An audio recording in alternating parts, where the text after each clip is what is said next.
આવી ગયા તમે ઓફિસેથી? હા, આવી ગયો. અને આજે છે ને મારી સેલરી થઈ ગઈ છે તો હું કરિયાણાવાળાને આપીને આવ્યો છું અને બાકી બધાને હું ઓનલાઈન આપી દઈશ. અને આ તું 3000 રાખ, આ 3000 વધ્યા હતા ને તો.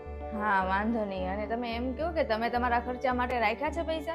હા, મેં હિસાબ કર્યો છે અને બધો ખર્ચો પૂરો થતા છેલ્લે 2500 રૂપિયા વધે છે તો 2500 રૂપિયામાં તો મહિનો કાઢી લઈશું ગમે તેમ કરીને. અરે આ કેવી વાત કરો છો? તમે 2500 રૂપિયામાં આખો મહિનો કાઢી નાખશો? ના ના, એવું નથી કરવું. એક કામ કરો, તમે આમાંથી આ 1500 રૂપિયા રાખો ને આ તમે વાપરજો. અરે ના ના, મેં તને 3000 રૂપિયા જ આપ્યા છે, એમાંથી તું મને 1500 પાછા આપે છે. એવું નથી કરવું, હું 2500 માં મેનેજ કરી લઈશ અને કદાચ એ કાંઈ એવી જરૂર પડશે તો હું તને કહીશ.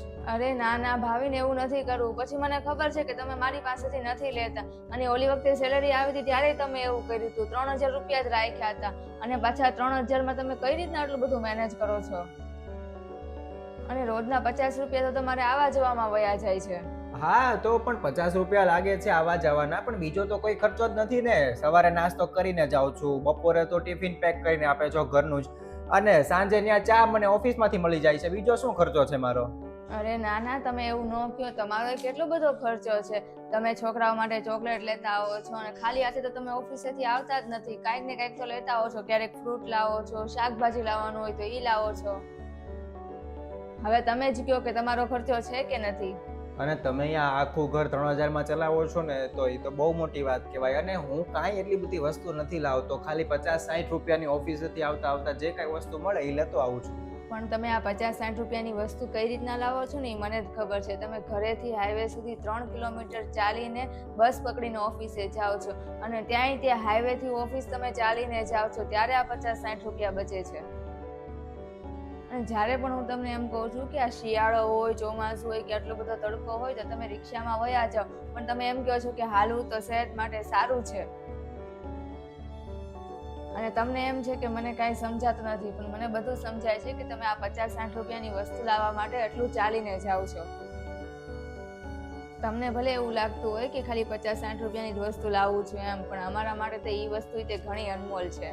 હા, સાચી વાત છે. અને મેં તો ઘણી બધી જગ્યાએ આ જોયેલું છે કે જ્યારે એક પતિ સાવ ઓછું કમાતો હોય ને, પણ જો એને પત્નીને ઈ માન સન્માન આપતો હોય, પ્રેમ કરતો હોય ને, તો એ ઓછી કમાણીમાં પણ એનો જે પત્ની છે એ એકદમ સરસ રીતે એડજસ્ટ કરીને પ્રેમથી રહેતી હોય એ ઘરમાં.